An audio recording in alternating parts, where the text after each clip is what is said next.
नमस्कार साथियों, स्वागत है आप सभी का अंकित इंस्पायर्स इंडिया पर। मैं हूं अंकित अवस्थी और आप है मेरे साथ में। पाकिस्तान का तुर्की प्रेम और तुर्की के पाकिस्तान प्रेम की चर्चा ऐसे समय पर करने जब भारत ने अपने पुराने मित्र के साथ अपनी मित्रता दोहराई हो या फिर मित्रता को प्रगाढ़ करने के लिए दुनिया को तस्वीरें दिखाई हो। ये तस्वीर जिसे आप बहुत ही गर्मजोशी से मिलते हुए पुतिन के साथ प्रधानमंत्री नरेंद्र मोदी को देख रहे हैं, चाहे गाड़ी में ट्रैवल करते हुए देख रहे हैं या भारत में पाए सम्मान के साथ उन्हें देख रहे हैं। खबर यह है कि इसी न्यूज के साथ साथ पाकिस्तान में चर्चा चलने लगी कि भारत और रूस ने तो multi billion dollar deal sign कर ली है।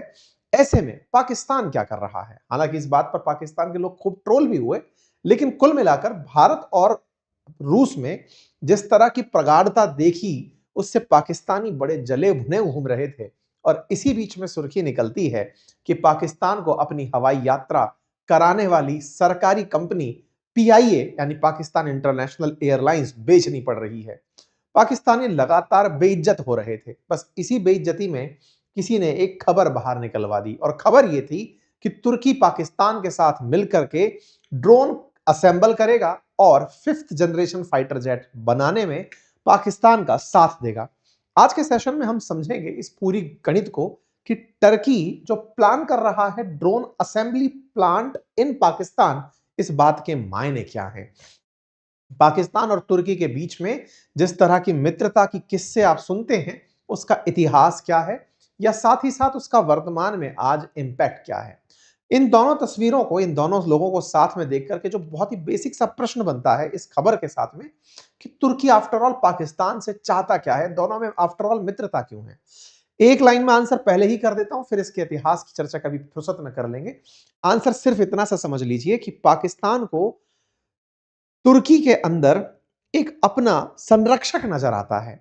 मुस्लिम वर्ल्ड के अंदर उसे यह लगता है कि तुर्की यूरोप के बहुत ज्यादा नजदीक है। चूंकि तुर्की नाटो कंट्री है, तो अमेरिका के साथ में पाकिस्तान के लिए तुर्की सिफारिश करने वाला देश बन जाता है। वहीं दूसरी तरफ तुर्की पाकिस्तान को क्यों चाहता है, उसका आंसर है कि तुर्की को पाकिस्तान जैसा क्रेजी बाजार चाहिए। तुर्की इन दिनों एक्सपोर्ट करने में हथियारों का इस्तेमाल कर रहा है।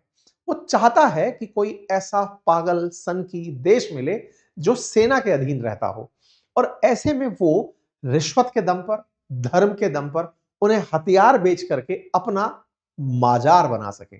देखिए, पाकिस्तान के बाजार को जहां एक और चाइना ने पूरी तरह ऑक्यूपाई कर लिया है, वहीं दूसरी तरफ इसके सैन्य उपकरणों में तुर्की भी भांजी मार रहा है। जैसे भारत के केस में भारत रूस से मैक्सिमम अपने डिफेंस इक्विपमेंट खरीदता है, लेकिन उसमें दूसरा नंबर फ्रांस का भी आता है। तो फिर कभी कभी जो लिस्ट आती हैं उनमें अमेरिका भी दूसरे तीसरे नंबर पर पहुंचता दिखाई देता है। ठीक इसी तरह इजराइल भी भारत को डिफेंस इक्विपमेंट बेचता हुआ नजर आता है। ऐसे ही हर देश को जो हथियारों का एक्सपोर्ट कर रहे हैं, उन्हें खरीदारों की जरूरत है और तुर्की को पाकिस्तान में वो पोटेंशियल नजर आता है। आप में से कुछ लोग कहेंगे पाकिस्तान के तो सर हालात खुद के ही इतने खराब हैं।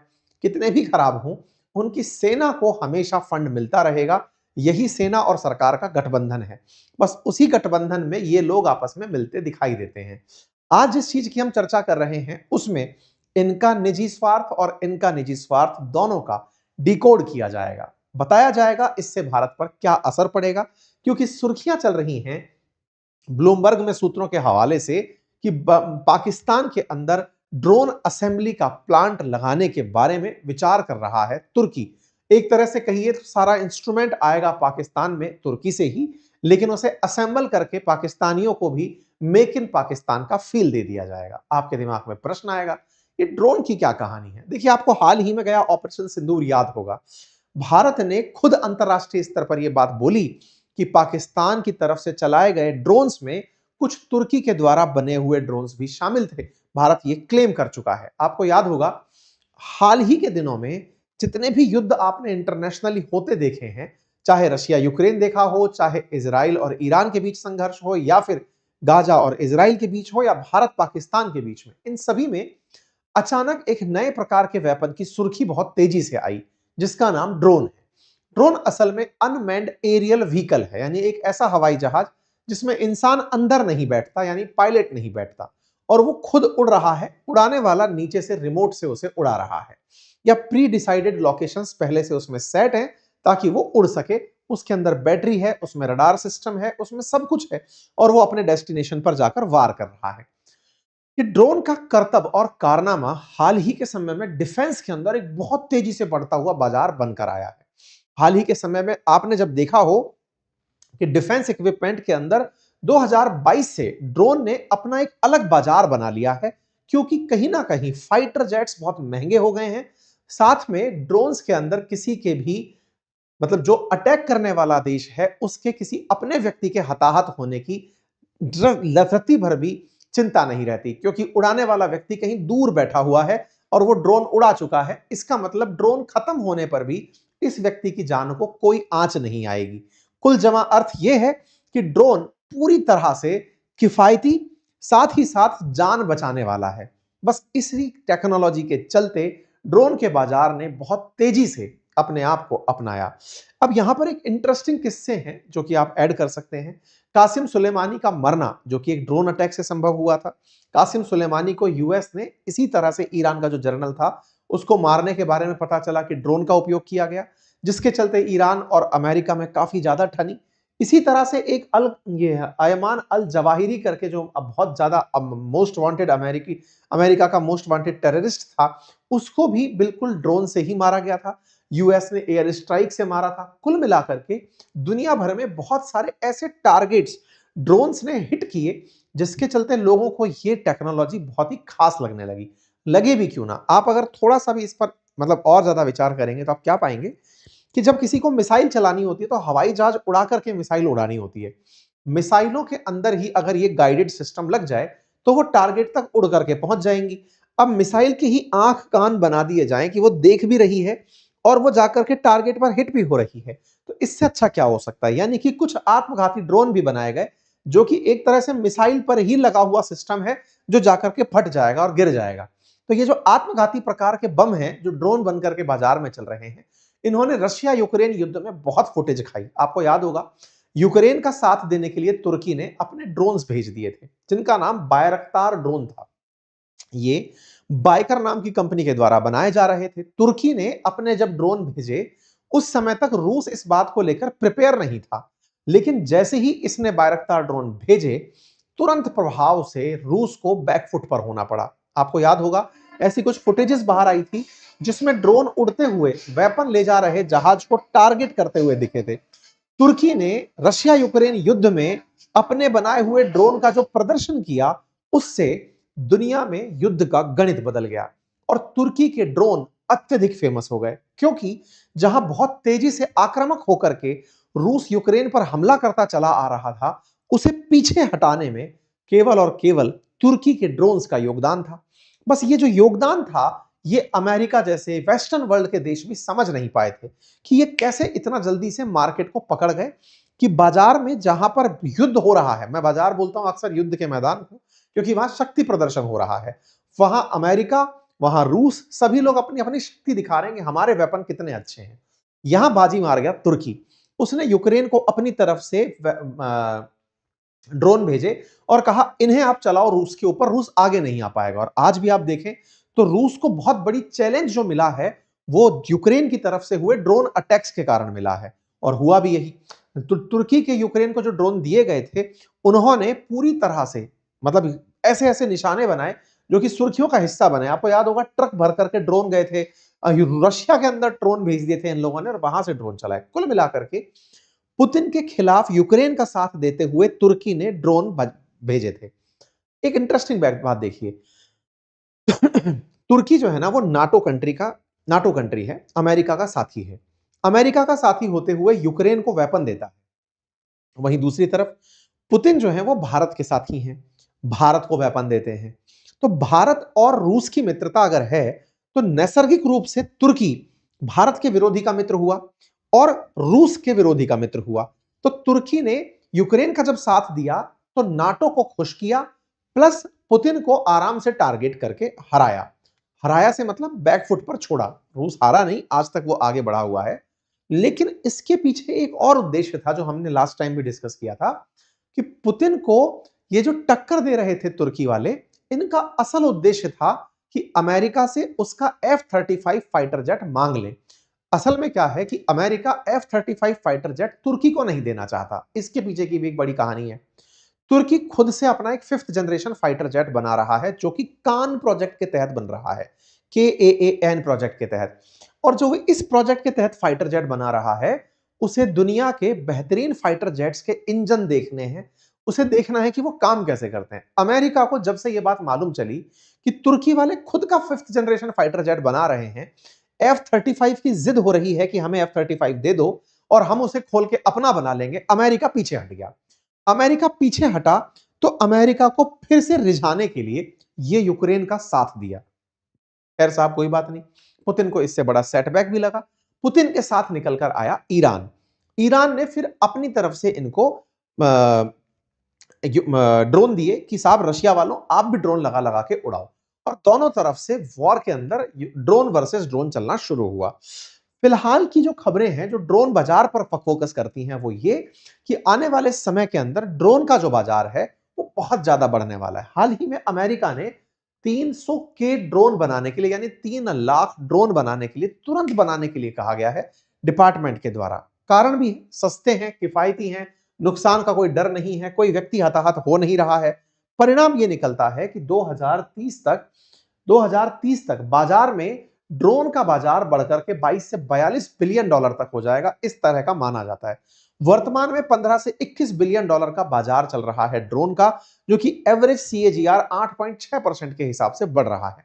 वर्तमान में जो ड्रोन प्रेजेंट है बाजार में, उनमें सेकंड टॉप ब्रांड पर इस समय बायरक्तार ड्रोन चल रहा है, जो तुर्की का है, अमेरिका का प्रेडेटर है, और उसके बाद में बायरक्तार ड्रोन आता है। ये जो बायरक्तार ड्रोन है ना, जिस कंपनी द्वारा बनाया जाता है, वो कंपनी रसप अर्दगन जो हैं, जो कि तुर्की के राष्ट्रपति हैं, उनके दामाद की है। और उनके दामाद की जो कंपनी है उसे प्रमोट करने के लिए अर्दगन जिन भी देशों में जाते हैं इस ड्रोन को प्रमोट करके चले आते हैं। परिणाम यह निकला कि तुर्की का जो एक्सपोर्ट है डिफेंस के क्षेत्र में, उसमें बहुत तेजी से इजाफा हुआ, क्योंकि यूक्रेन युद्ध में जिस तरह का प्रदर्शन इसने किया, लोगों ने इसमें इंटरेस्ट शो कर दिया। परिणाम यह निकला कि तुर्की की ड्रोन इंडस्ट्री बूम पर आ गई। आप इससे अंदाजा लगाइए, 7.1 बिलियन डॉलर के इन लोगों ने हथियार एक्सपोर्ट कर डाले, जहां 10 साल पहले ये 2 बिलियन डॉलर के आसपास चल रहे थे। इनका बाजार एक्सपोर्ट में 15 बिलियन डॉलर तक पहुंचेगा, ऐसा मार्केट के अंदर चर्चाएं हैं। कुल मिलाकर के तुर्की ने अपने ड्रोन बाजार को यूक्रेन युद्ध से बहुत चमका दिया। वहां चमका करके इसने खरीदार मांगे। आप जानकर आश्चर्य होंगे कि इनके पास वेटिंग है कि डिलीवर नहीं कर पा रहे हैं ड्रोन। इनकी कंपनी पर इतने ऑर्डर हैं, 30 देशों के ऑर्डर इनको मिल चुके हैं। ऐसे में बड़े ग्राहकों में पाकिस्तान निकल कर आता है, क्योंकि पाकिस्तान वो देश है जिसे भारत के डर में खूब सारे हथियार बनाने हैं, खूब बड़ी सेना रखनी है, उसको भारत से झगड़ने के लिए कि कल को अगर भारत हमें खत्म करने आए तो हमारे पास भी प्रॉपर साजो सामान होना चाहिए। तो पाकिस्तान को तुर्की अपने उन बाजारों में से देखता है जिन्हें वो ड्रोन बेच सके। इतना ही नहीं, तुर्की अब अपने लेवल पर एक 5th जनरेशन फाइटर जेट कान बना रहा है। ये जो कान नामक फाइटर जेट है, इसकी चर्चाएं इस समय बहुत हो रही हैं, क्योंकि तुर्की इस फाइटर जेट में स्टेल्थ टेक्नोलॉजी लगा रहा है। कहते हैं 5th जनरेशन फाइटर जेट या जनरेशन जितनी जितनी बढ़ती जाती हैं, उनके अंदर जहाजों के बचने की संभावनाएं बढ़ जाती हैं। दुश्मन उन्हें टारगेट नहीं कर पाते, इसलिए उन्हें बेहतर किस्म का माना जाता है। जनरेशन वाइज, जैसे होटल के अंदर 4 स्टार से 5 स्टार तक जब आप जा रहे होते हैं कि साहब इनके पास स्विमिंग पूल है, साहब इनके पास स्विमिंग पूल भी है, बड़ा जंगल भी है, तो फैसिलिटीज के साथ स्टार रेटिंग बढ़ती जाती है। ऐसे हवाई जहाजों में जब आप जनरेशन बढ़ाते चले जाते हैं तो उसमें 2 चीजें देखी जाती हैं कि उसकी एफिशिएंसी कितनी है, यानी कि गति के साथ कितना अच्छे से काम करके आ जाता है, टेक्नोलॉजी को कैसे ऑपरेट करता है, साथ ही साथ खुद के बचने के चांसेस कितने हैं, क्योंकि हवाई जहाज बहुत महंगे होते हैं। फाइटर जेट्स की कीमत हजारों करोड़ में होती है। ऐसे में अगर एक भी जहाज खत्म होता है तो उसका बड़ा लॉस होता है। तो बोले ये मरे नहीं, दुश्मन पकड़ नहीं पाए, इसके लिए एक तकनीकी बनती है जिसका नाम होता है स्टेल्थ टेक्नोलॉजी, अर्थात आप रडार की पकड़ में ना आओ, ऐसी टेक्नोलॉजी। जो इस तरह के फाइटर जेट्स बनाने में कामयाब होते हैं वो 5th जनरेशन फाइटर जेट्स में कंसीडर किए जाते हैं। तो ये इस तरह का फाइटर जेट बनाने में लगे हुए हैं। पाकिस्तान को ये इसमें भी ग्राहक के रूप में जोड़ना चाहते हैं। हाल ही में इन्हीं के बायरक्तार कंपनी ने एक ऐसा ड्रोन जेट शोकेस किया जो जहाज से लड़ाई लड़ रहा था। तुर्की वालों ने जहाज यानी कि फाइटर जेट, और फाइटर जेट ने मिसाइल चलाई, तो इनका बनाया हुआ जो तुर्की का फाइटर वो है ड्रोन है, वो उससे बढ़िया से लड़ाई लड़ा। कुल मिलाकर के तुर्की वालों ने ड्रोन का बाजार बढ़िया पकड़ लिया है और ऐसा करने में बायकर नाम की जो कंपनी है, जिसका मालिक सेल्कुक बायकतार है, वो जो कि अर्दगन का दामाद है, उसका ही बड़ा रोल दिखाई दे रहा है। खैर, फिलहाल के लिए तुर्की दुनिया भर में अपने स्टॉल लगा लगा कर बता रहा है कि हम ड्रोन डिलीवर करते हैं, जिसे चाहिए ले लो। जैसे हाल ही में कोलंबिया में ये ड्रोन बेचते हुए अपना स्टॉल लगा के दिखाई दिए। वहीं से ये खबर निकल कर आई कि तुर्की की पाकिस्तान के साथ बातचीत चल रही है, जो दिसंबर की खबर थी, लेकिन अब वो बाहर सरफेस हुई कि पाकिस्तान में ये इन ड्रोनों को वहीं पर असेंबल करेंगे। पाकिस्तानी इसी बीच को मेक इन पाकिस्तान भारत से कॉपी किया हुआ मानेंगे। बड़ा सवाल है, भारत इसे कैसे लेता है? तो देखिए, एक चीज तो आप जानते हैं, भारत पाकिस्तान के झगड़े में पाकिस्तान के साथ तुर्की खड़ा रहा। ये हमने ऑपरेशन सिंदूर में देखा। ऑपरेशन सिंदूर में देखा कि तुर्की की नेवी पाकिस्तान पहुंची थी। टर्किश मेड जो ड्रोन है वो सिविलियन प्लेन के रूप में यूज होने के बाद भारत पर चलाए भी गए थे, जिसके भी प्रमाण हमारे पास मिले। इसका मतलब ये दोनों लोग एक दूसरे के साथ हैं। दोनों के अब मंतव्य भी समझ लीजिए। इनका मंतव्य है कि इनके दामाद का व्यापार बढ़े, जिससे इनके पास पैसा आए तो ये सत्ता में जुड़े रह जाएं, लंबे समय से सत्ता में आगे कंटिन्यू कर जाएं। इनके साथ क्या उद्देश्य है कि सेना इनके लिए इनके साथ चले, क्योंकि नवाज शरीफ जो इनके भगोड़े भाई हैं, जो लंदन में चले गए, उन्होंने इनको शिक्षा दी है कि सेना अगर आपसे खिलाफत में चली गई, जैसे मुशर्रफ चले गए थे नवाज शरीफ के खिलाफ, तो नवाज शरीफ को भागना पड़ा था। इनके खिलाफ अगर आसिम मुनीर चले गए तो सत्ता से हाथ धोना पड़ेगा। तो ये आसिम मुनीर को मनाए रखने के लिए कि तुम बढ़िया पैसा खा लो, कोई दिक्कत नहीं है, आसिम मुनीर को मनाए रखने के लिए तुर्की से डिफेंस डील में लगे हुए हैं। दोनों के अपने उद्देश्य हैं। कुल मिलाकर के ड्रोन से ये अपने आप को भविष्य के लिए भारत के सामने खड़ा होते हुए देखना चाहते हैं। क्या भारत को इससे चिंता करने की आवश्यकता है? देखिए, जब भी युद्ध होगा तो निश्चित ही युद्ध के अंदर हर व्यक्ति को अपने साहस का, शौर्य का, अपनी कुशलता का प्रदर्शन करने का अधिकार है। हम भी चाहते हैं कि पाकिस्तान जब हमारे सामने हो तो प्रॉपर ताकत के साथ खड़ा हो, ताकि हमारे अंदर गिल्ट ना आए कि किसको मार दिया। क्योंकि हम अपने बहुत से पड़ोसियों पर इसीलिए भी गोलीबारी नहीं करते, क्योंकि नहीं, मत मत मारो, चींटी को पैसेरी से नहीं मारते। ठीक है, पाकिस्तान को अगर ऐसा लगता है कि वो इस तरह के वेपन्स के साथ हमसे युद्ध करना चाहता है, बढ़िया करे, क्योंकि युद्ध कौशल जो है वो उस समय दिखाए गए प्रदर्शन का होता है, उस समय दिखाई गई कुशलता का होता है, जो भारतीयों के पास यहां पर है। इन सब के साथ साथ ये तो एक मोटिवेशनल वाली लाइन हुई। उसके अलावा भी भारत के पास बढ़िया मात्रा में अपने 5th जनरेशन फाइटर जेट की तैयारी चल रही है। हम लोग एएमसीए प्रोजेक्ट में हैं ऑलरेडी। थोड़ा सा हम इसमें धीरे चल रहे हैं, लेकिन हाँ, भारत सरकार अब 5th जनरेशन फाइटर जेट खुद बना रही है। साथ ही साथ F-16 भारत के पास में, F-16 जैसा सुखोई जो है, सुखोई 30 वो भारत के पास है, F-16 नहीं है। राफेल हमारे पास है और हमें निश्चित ही जरूरत है, और हम उस जरूरत की पूर्ति के लिए अपने स्केल पर तेजस, जो कि 4.5 जनरेशन का है, उसका प्रोडक्शन कर रहे हैं। राफेल को और प्रोक्योर कर रहे हैं, और हम अपने स्तर पर आने वाले समय में 5th जनरेशन फाइटर जेट खुद के स्तर पर बनाने की तैयारी कर रहे हैं। कुल मिलाकर, लेकिन एक चीज जो बहुत अच्छे से स्पष्ट है वो ये कि पाकिस्तान के साथ में तुर्की और चाइना जिस तरह से खड़े हुए हैं, फिर चाहे वो पाकिस्तान को बाजार मान के ही खड़े हों, ये भारत के लिए अवश्य सोचने का विषय होना चाहिए। क्योंकि भारत भी तुर्की के स्थान पर चाहे रूस से सामान खरीदता हो, वो हमारे साथ में वैसे नहीं है जैसे इनके साथ में तुर्की और चाइना खड़े हैं। वैसे नहीं है से क्या मतलब है कि पाकिस्तान के साथ जैसे तुर्की बोल करके साथ में आ गया था कि चलो मैं युद्ध करूंगा या तुम्हारे लिए सहायता करूंगा, तुम्हें आवश्यकता है, ऐसे हमारे साथ कोई भी देश आकर नहीं खड़ा हुआ। इसके अपने मायने हो सकते हैं, और उनमें सबसे बड़ा मायना यह भी है कि आज भारत दुनिया की तीसरी बड़ी इकोनॉमी बनने जा रहा है, लेकिन वो दुनिया में किसी भी देश के विषय पर हमेशा शांति की ही अपील करता है। रशिया यूक्रेन के मामले में भी हम अपने दोस्त रूस के साथ शांति की बात करते रहे, पीस डिप्लोमेसी डायलॉग की बात करते रहे, उनसे ये नहीं कहा कि हम आपके साथ खड़े हैं। तो भारत कभी किसी भी देश के केस में पार्टी नहीं बना, तो कोई हमारे साथ पार्टी नहीं बना। लेकिन पाकिस्तान स्पष्ट तरीके से अपना पक्ष चुनता है कि हम इसके साथ हैं और इसके खिलाफ हैं, हम इसराइल के खिलाफ हैं, हम फिलिस्तीन के साथ हैं, हम अजरबैजान के साथ हैं, आर्मेनिया के खिलाफ हैं। भारत कभी भी अपने विस्तृत क्षेत्र को देखते हुए, बड़ी आबादी को देखते हुए इस नीति पर नहीं चला, और उसने विश्व को वसुधैव कुटुंबकम के रूप में लिया, जिसके अपने फायदे भी हैं, जिसकी वजह से आज समस्त भारत के बहुत से लोग दुनिया के लगभग हर देश में देखे जा सकते हैं। उसके नुकसान भी हैं कि युद्ध के समय पर कोई भी एक देश को आप पिन पॉइंट नहीं कर पाते कि ये हमारे साथ है और ये हमारे खिलाफ है। बाकी आप लोग इस विषय पर क्या सोचते हैं, अपनी राय जरूर दीजिएगा। फिलहाल के लिए इतना ही। कल रविवार वार्ता में मुलाकात होगी आपसे इसी चैनल पर, लाइव चर्चा होगी आपके सवाल और हमारे जवाब के रूप में। हमारी पुस्तकें अपनी पाठशाला एप्लीकेशन पर उपलब्ध हैं, जिसमें एसएससी के लिए हमने ऑल इन वन एक बहुत ही शानदार किताब निकाली है हिंदी मीडियम में, आप उसे जाकर ले सकते हैं। हमारी टीम से जुड़ने के लिए आवेदन की प्रक्रिया जारी है। हमारे एप्लीकेशंस पर हमारे कोर्सेज उपलब्ध हैं, पुस्तकें उपलब्ध हैं, आप उन्हें एक्सेस कर सकते हैं। थैंक यू सो मच, अपना ख्याल रखें।